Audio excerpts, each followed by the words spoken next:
Mistress Witch on Twitch. I've been an animator for 2 years.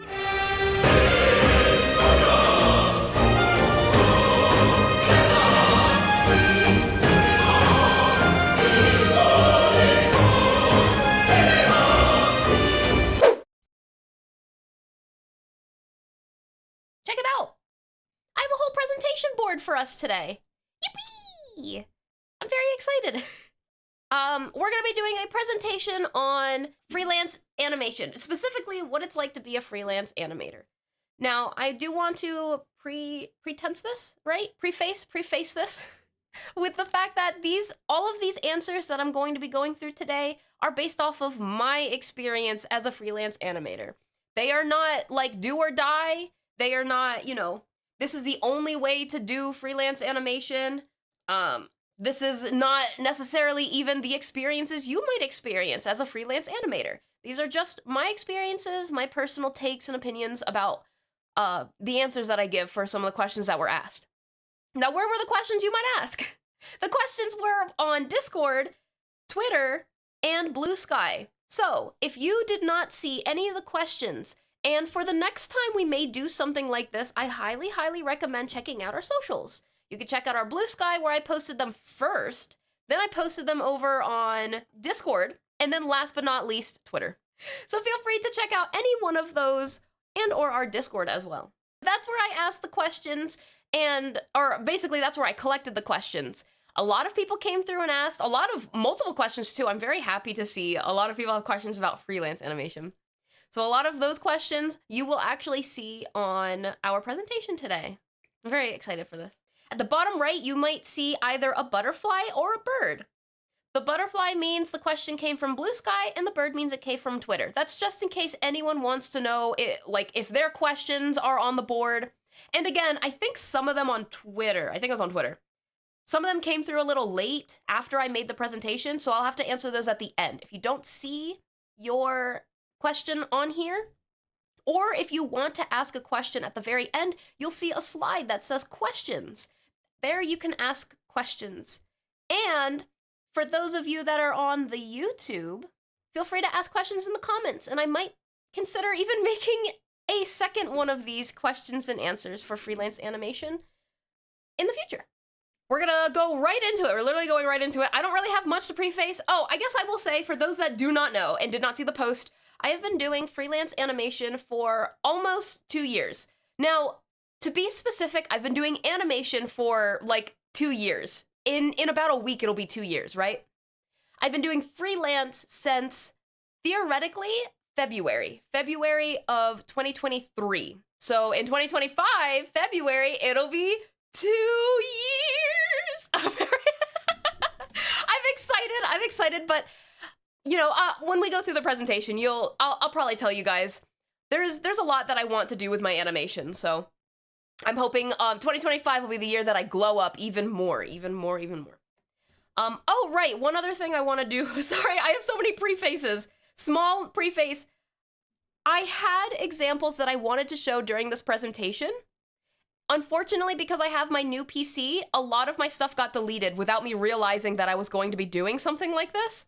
So I only have a few examples and stuff that I'll use throughout the stream. So I have a entire playlist on YouTube if you want to see any of my longer form public videos. And if you just want to see my portfolio, it's on my commissions thing. You just have to find the section that says portfolio if you guys want to see all of the animations that I talk about today. So, questions and answers. Freelance animation. I've been an animator for 2 years. So, let's see what questions we have, starting off with one from Bluesky. What types of animations do people tend to ask for the most? Stingers, alerts, lore videos? This one's a pretty easy one because the one I get asked the most is for stream scenes. So those are things like starting soon, BRBs, ending soon, stuff like that. I get asked that the most. Ironically, it's not the one that I do the most though. And it's not whether or not I accept them or not.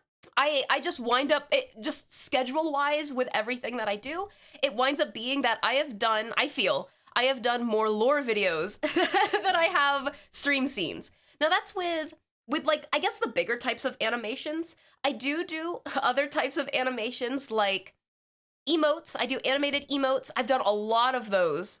And I've done some stingers. I think I've only been asked to do 2.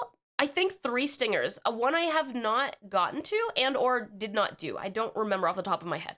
I do get asked a lot though. I get asked a lot. And you'll see later in the presentation about animation commissions. I want to say stream scenes are the ones I get asked for the most, especially between the 3 of them. I want to say starting soon. Starting soon is the one I think I get asked the most for. But surprisingly, again, lore videos are not far behind for asks. Like even if, regardless of the ones that I have done, lore videos I get asked like second most, if not right there with the scene. So surprisingly, right? Because those are like the really, really long projects and stuff. But between everything that I get asked for, these are the most. I don't think, because the question mentions alerts, I don't think I've ever been asked for an alert. Wait. Actually, earlier this month, I got asked if I could do an alert for someone, an animated alert. I did have to wind up turning them down because of my schedule, which I think is another question in this, or it was a question that I had read that I did not get to write in this, that I will answer at the end. But either way, before December, I was never asked about an animated alert, but now I can say I've been asked for an animated alert. So that is neat. Something interesting. What is a missed opportunity or gap that VTubers aren't using animations for yet? So I actually have 2 different ways to approach this question. The first way is ways that you can use your animations that you already have commissioned, right? So let's say you want a starting soon, or you want a lore video. Here's a couple ways that I've seen some people use them, but I feel like it's less known. Like these are things that I feel a lot of people could actually take and use these animations to get the most out of what they paid for, you know? So promo is a big thing. Promo for anything, events, especially the debut, you know? You can use it for any kind of promotional items. You can use it for promoting maybe your merch that's coming out. You can use it for schedules. Now this one's an interesting one. There's definitely a lot more still frame schedules than there are GIF schedules, but I have seen some GIF schedules and you could absolutely use an animation for your schedule. For like, you know, the art, how people always have art on their schedules and stuff. That is just another thing you can use your animations for. Now, if you want to use still frame stuff, going along with promo and schedules, in general, using any of the PNGs and still frames. This is something that I like to pride myself in offering every time I make an animation. I offer all the still frames and I offer any PNGs, so without backgrounds or anything, to use for anything. Let's say you want to use it for Fugi. Let's say you want to use it like on a thumbnail or a promo thing, but you want your own background for it. You can absolutely use a PNG for that. And you can use like, it's either just ask or I'm totally willing to separate it myself. Sometimes I just separate it just because, and people don't, again, they don't have to use it. They don't have to use any of these. These are just ways that you can make the most out of the animations that you commission. Lastly, and I have seen this a little bit, you can use it for GIFs, stickers, and emotes. Now, with GIFs is really cool because there's a website called, I think it's called Tenor, and that is linked up with almost all of the social medias that I have seen, such as Bluesky, such as Twitter, even Discord. I don't know about iPhone messaging, or I don't know anything in terms of Android, but for iPhone, you can also search up GIFs. I think they use Tenor as well. What's really cool about that is you can use these GIFs, upload them onto Tenor, and anyone who searches any of the key phrases that you label your GIF with, they will see the animation. They will see the GIF and they can use it. Now, it's really hard to find what words to use. Like for some of the ones that I've posted, I used witch, VTuber, magic, you know, if it's related to the GIF and stuff. But use as many terms as you can think of, because if the more, essentially, think of it kind of, I don't want to fully say, but kind of a free way of promoting yourself. The reason I don't want to fully say that it's a free way of promoting yourself is because of the fact that if you put your GIFs into like Tenor or something like that, people aren't really going to know it's you unless you like put your name on there, but then people probably aren't going to use the GIF. So either way, it's like, it's a free way of promoting, but just your, I don't know, VTuber. No one's going to know it's you unless they know it's you. And yeah, so either way, it's really cool and it makes it really convenient for people to find things, especially if you label your names. That's the big thing. Like if you search on Tenor or on Twitter or on Bluesky or on iPhone, or you search on Discord and you type in Spelly Does Art or XSpellcraftX, you will find my animations on there because I also labeled them with my name. Fun facts are fun. You could also use them for stickers on Discord, stickers or emotes. Now again, if you're commissioning someone for these animations, you're going to want to ask for permission to do any of these things that I've said, but these are some of the things that I allow when someone commissions me for an animation. I allow for any one of these. When you purchase commercial use, you get all of this. You literally do anything you want with them, as long as it's not sold for like merchandise, essentially is what it means. And that's a lot of different things that I don't see used as much with the animations that I make for people that, you know, buy them. Now, the other side of this question is ways that animations aren't being used as much. So I don't see people commissioning a lot for these types of things. I have seen one thing, if you guys remember Miffy, when I did a collab with her for the animation swap, I have seen her in her studio working on custom animations for VTuber models. And what that looks like essentially is it could be like, let's say you're an angel VTuber, but you want your wings to be animated, not just live 2D animated, but straight up like animated as like an animation, like, you know, frame by frame. You can do that. That is a thing you can do. Not a lot of people do it though, which is why you don't see it a lot.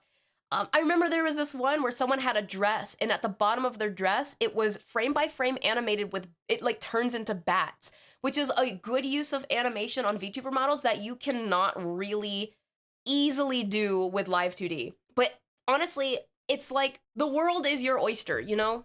You can do a lot of things with VTuber models that I feel like a lot of people have not been, you know, delving into. Do you know what I mean? Another thing that I don't see very often are full screen alerts or overlays. So kind of like what you see on my screen. It's like a little animated wreath. I see stuff like that, but I don't see a lot of full screen alerts. I think those would be really cool.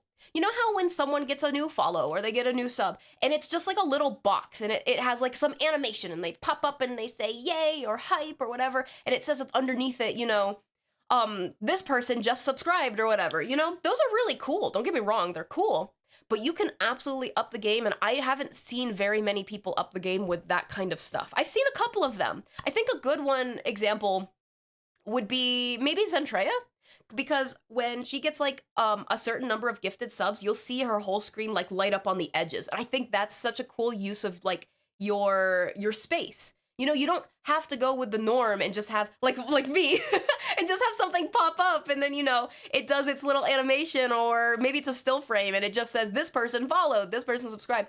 You can make use of your entire screen for overlays too, like animated overlays. I've seen that a little bit more, but the alerts thing is just something that I feel like can definitely upgrade someone's stream, and I just have not seen it very much. And there's so many things. Like here's one, I'll give you an example. Here's one I was thinking about doing. Having someone's mascot, so I'll take mine, the Teru, fly in. So it flies in from like the side of the screen, and it goes around the screen for like a second, shows up in the middle, and it like, maybe it'll hold a sign and it'll say this person followed or this person subscribed, and then it'll go away, right? And it doesn't have to take up the whole screen either if that's like too much real estate, right? It could fly around and then it could like just come up and it'll just like do its little floating thing holding the sign, and then it'll go away.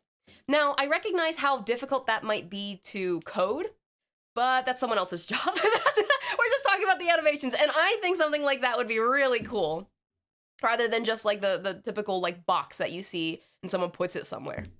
So those are ways that you can use animations that you commissioned to better, you know, you make use of what you bought, and animations that are not, like ways that animations are not being used as much. Next, next we have, what's one thing you wish you had known when you began working as a freelance animator? I know I went into a big rant about this in a previous stream, and I won't get into a big rant about it this time, but what I have learned over time is that you do not have to do everything, and that's okay. And I will explain it more in a next, like somewhere down the line question. But fun fact, I do recommend trying everything. You do not have to do everything. Once you find something you don't like, you don't have to do it. Fun facts are fun. Another thing that I wish I had learned, or wish I had done more, I should say, when I began working, is practicing more sketches.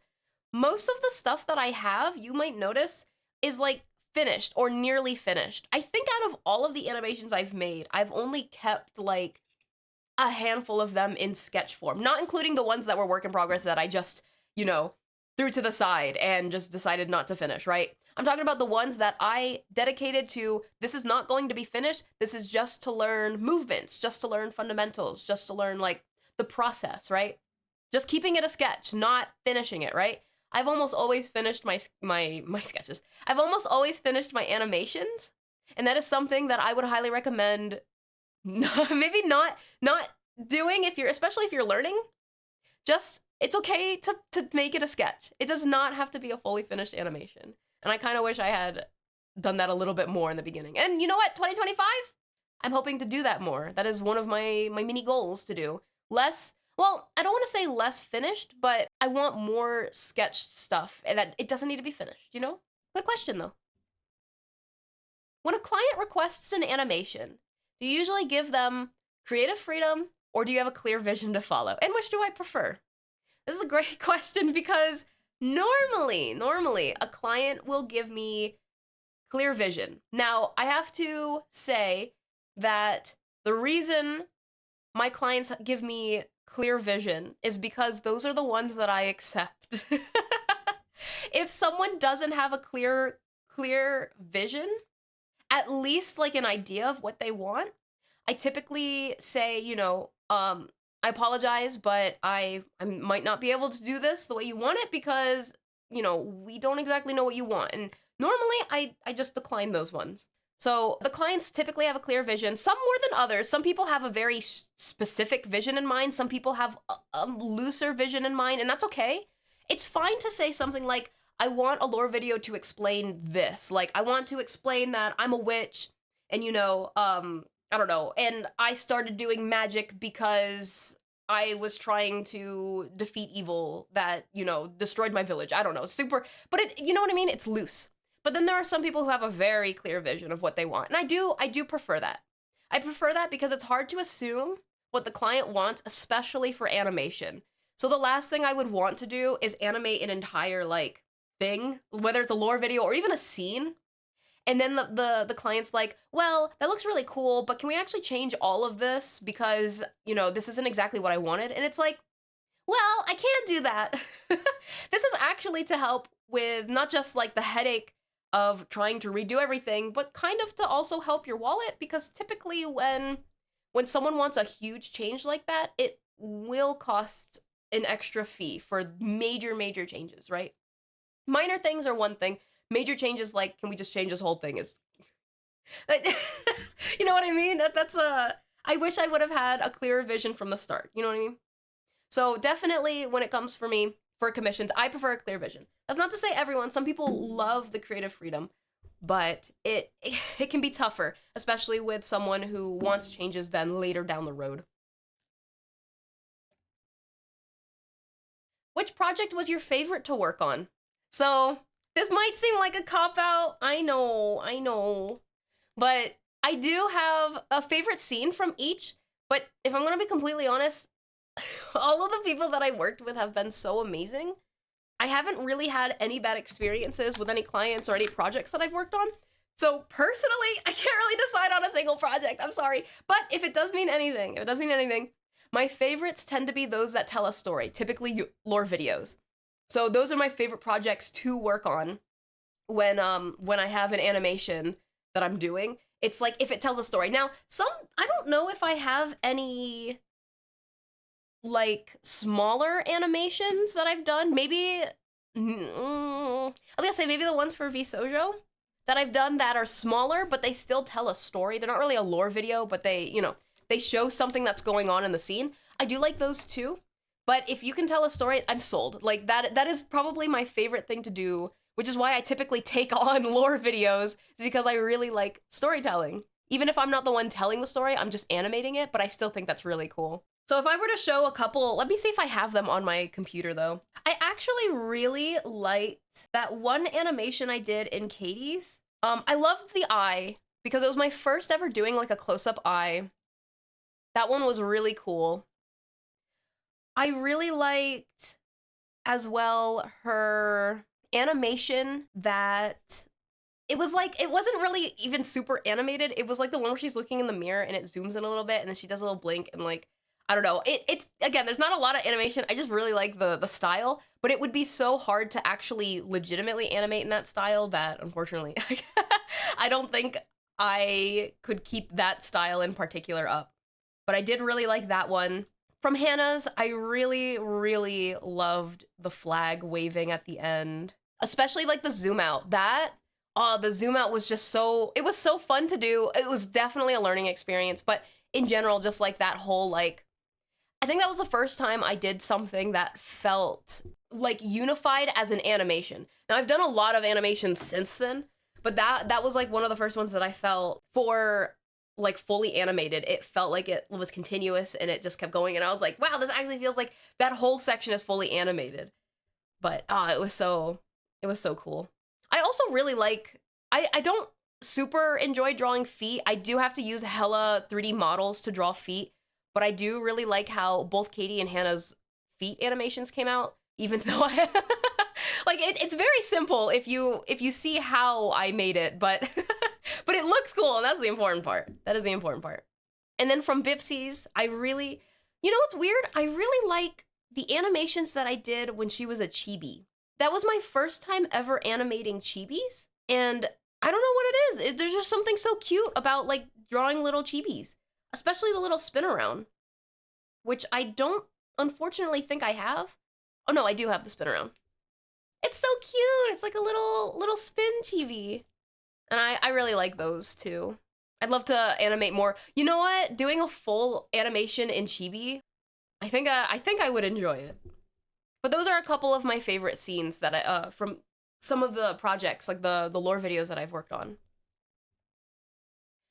How much do you rely on word of mouth to find clients compared to your own marketing efforts? This might surprise some people, maybe not, but word of mouth is by far the best way to find new clients, in my experience. I actually rarely market myself, like posting on Twitter, posting on Bluesky, posting in the Discord, or just telling people like my word of mouth. I rarely post it because by the time I'm getting close to opening commissions, I find more work because more people DM me and they're like, hey, are you open for commission? And I'm like, wow, that's funny because I was just about to publicly open for commission, but you know, you know what I mean?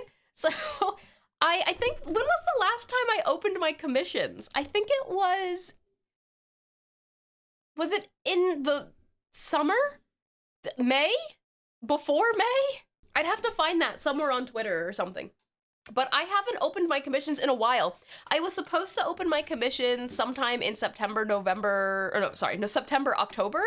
And that didn't happen because then I wound up getting more things before I even got to open. So let me tell you, word of mouth is by far the best way that I have found to find new clients. And with that being said, in the very small text that you can't really read, if you do have any artists that you've worked with in the past that you absolutely love, you love their art, you want them to get more clients, or they're still looking for more clients, please, please, please tell your friends about them.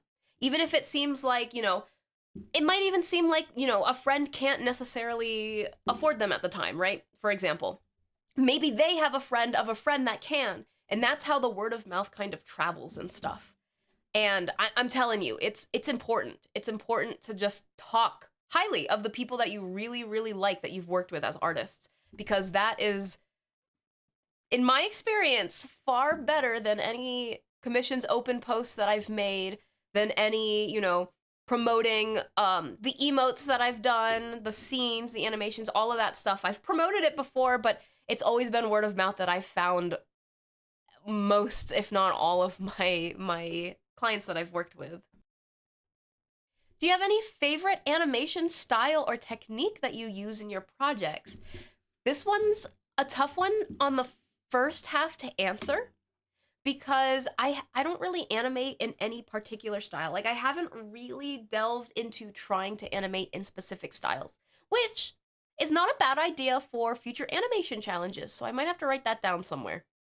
But of the few that I have tried, I really do like the Dragon Maid style. I've never animated in it, not really. I've taken bits and pieces of the Dragon Maid style and put it into some of my animations, but I've never like fully blown tried to do an animation in Dragon Maid. I've only drawn it. You guys have seen the Kana, right?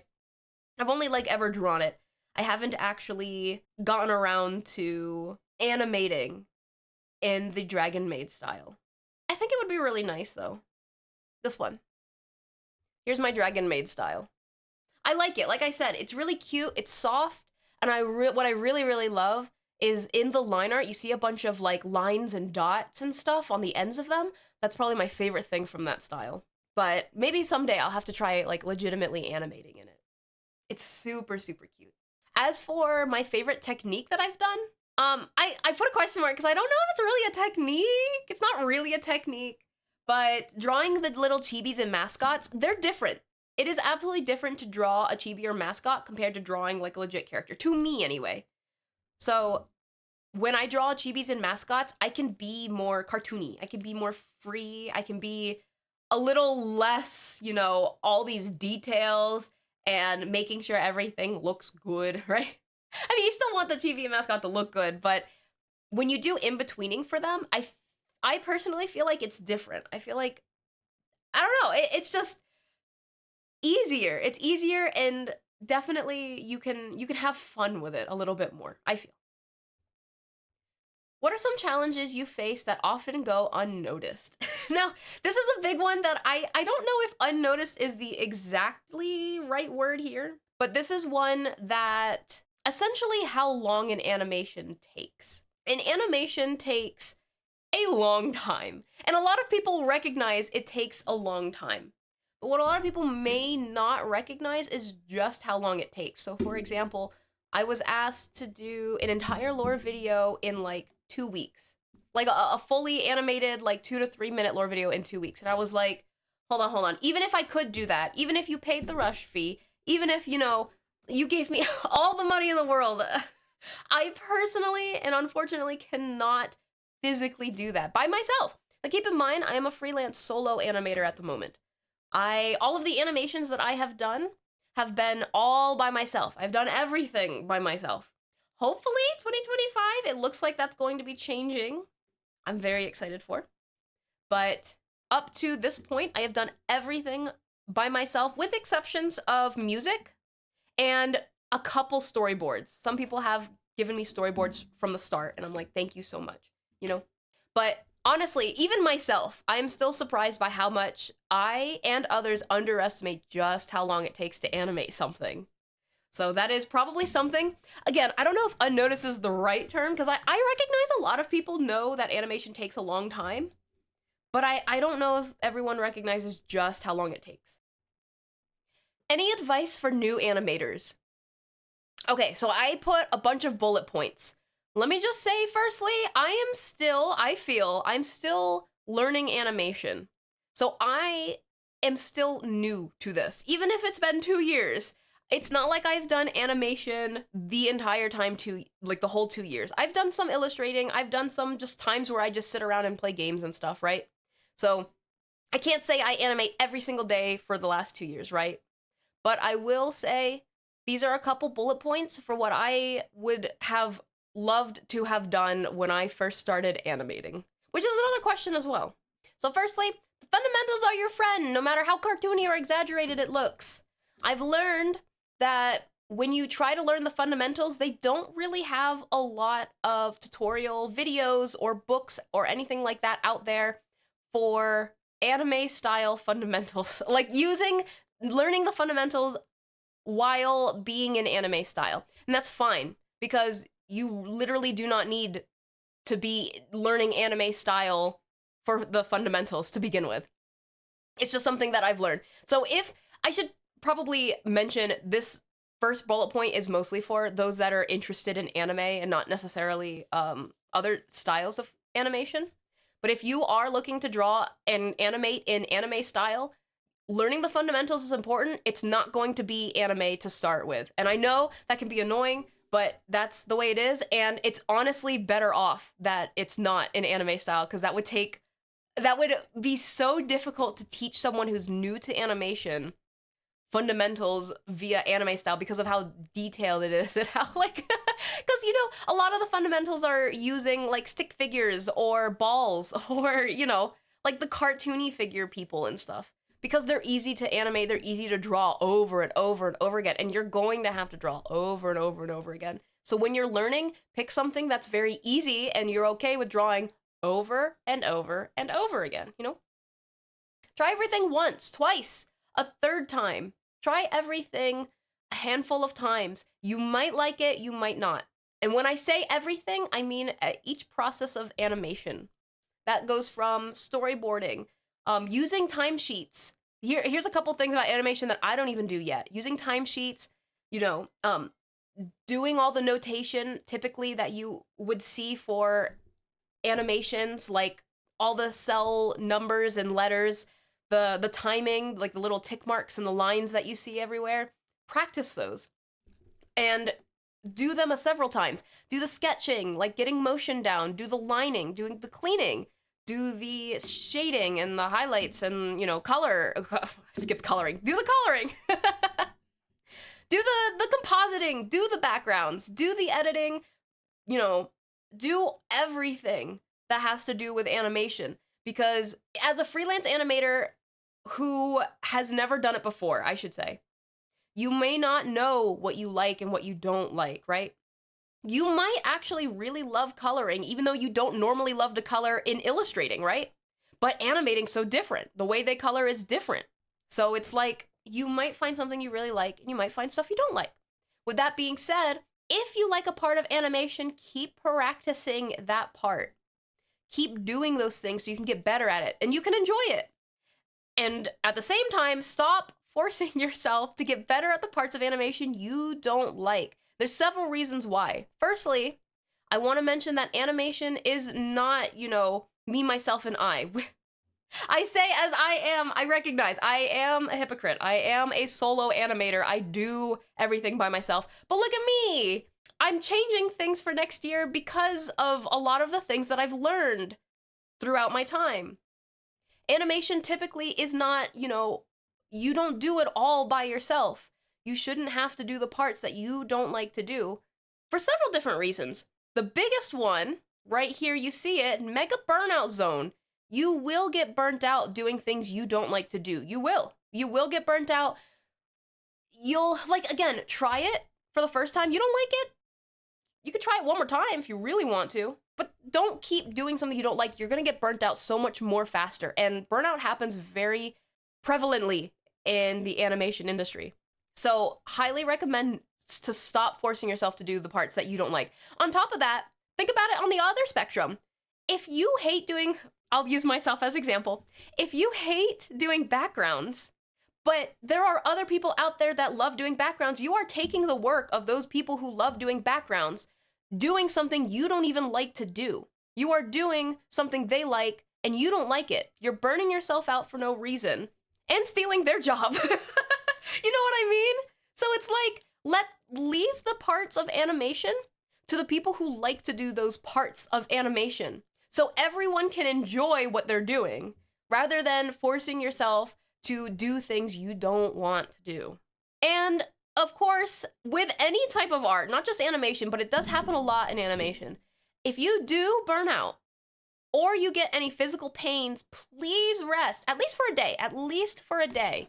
I have learned from my experience, a one day of just not touching any art or anything helps with any pains that I may experience physically, like back pains, wrist pains. Burnout is different. Burnout may take a lot longer. It really depends on, you know, everyone's different when it comes to burnout. Everyone is different when it comes to burnout. At least a day though, at least just give it a day. Just give it a day, especially if you're having physical pains, because that's really hard, you know, to just keep working through physical pains. You're not only burning yourself out more, you're now hurting yourself, and eventually you're not going to be able to animate ever again. So one day versus the rest of your life. Choice is yours. The choice is yours. But those are a couple bullet points. There's still a lot of really good advice out there for newer animators as well. These are just some of the things off the top of my head that I came up with that I did not do when I first started, and I kind of wish I did. With the exception of fundamentals, I had some friends teach me about the fundamental stuff earlier on, like that I should learn fundamentals, so I'm grateful to them.